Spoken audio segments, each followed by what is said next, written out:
Hi guys, today I'm going to show you how I make my resin keychains. So I have a little silicone pot there and I'm grabbing some glitter and I'm just tossing in just the smallest amount. I like mine to be very glittery so that you can't see through very well because sometimes I use something on both sides. I'm using clear hard UV resin that I got off Amazon and I'm putting in probably about a quarter size amount, and then I just stir it with a little toothpick and I make sure that all the glitter is coated. I like to keep the plastic covering on my keychain until I'm just ready to use it, and then I'll just peel it off. And these little silicone doohickeys, they're like makeup brush type of things. You can find them on Amazon. They're usually in like a 3-pack, and I'd gotten them a long time ago. So I just kind of scoop all that stuff out, that gooky, nasty resin.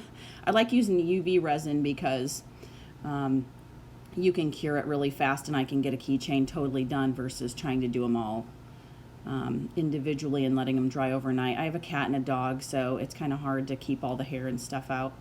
But here I am, I'm just spreading it along the sides, and I usually just dump in the middle and then push it across.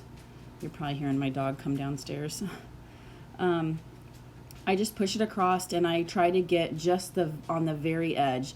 And I'm sorry it's so dark, but I have a certain light that I use that kind of gives me a glare so that I can see that I'm getting to the edge, because it's shiny, and then where the resin isn't, it's not. So it makes it easy for me to just kind of go along all of the edges, and I just try really hard to go super slow and drag the littlest amount around the hole where the keychain will go. That way it doesn't drip inside the middle.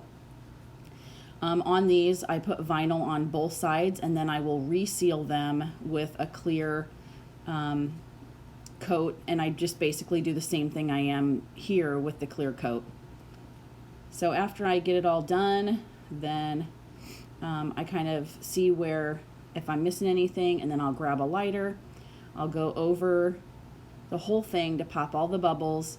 Now on this glitter, even though it's kind of fine glitter, I've noticed that even though I pop all the bubbles, there's still a few pieces that kind of stick up over and don't make it smooth. Not all my keychains have a back, so I always put the glitter on the back of my keychain. And so I'll take the toothpick and I'll go through and kind of shove the little pieces down. They kind of look like air bubbles when you're looking at them. And then if I need to, I'll go back over it with the lighter, but most of the time I don't. I also turn on my UV light. It has a 30-minute timer on it. And I noticed that if I turn it on early, then the light it's brighter and more intense, and it doesn't take as long to do the keychains. So with my silicone pot and my silicone brush, I usually stick that in as well. If I'm done with that color, I will just stick it in just at the very, beginning of it, and it'll cure inside the container itself. And then my keychain, I usually leave the round circle in probably at least 3 to 5 minutes, and then I will check to see if it's tacky, and if it is, then I'll put it back in. So I grab out those first, and all you have to do is just peel off the color then with the glitter off of that, and then I do the same thing with the little round pot. And then I've found that if I take painter's tape, I can grab all the little tiny pieces of glitter out off of those things so that I don't have any pieces sticking out or on there different colors. Especially if I go to use a white glitter, I don't want a bunch of red or green or blue in through there. And then I pull it out, touch it. If it needs to go back in, I shove it back in, and if not, then I start making the rest of my keychain. So thanks so much for watching. I hope you enjoyed the video, and give me a like.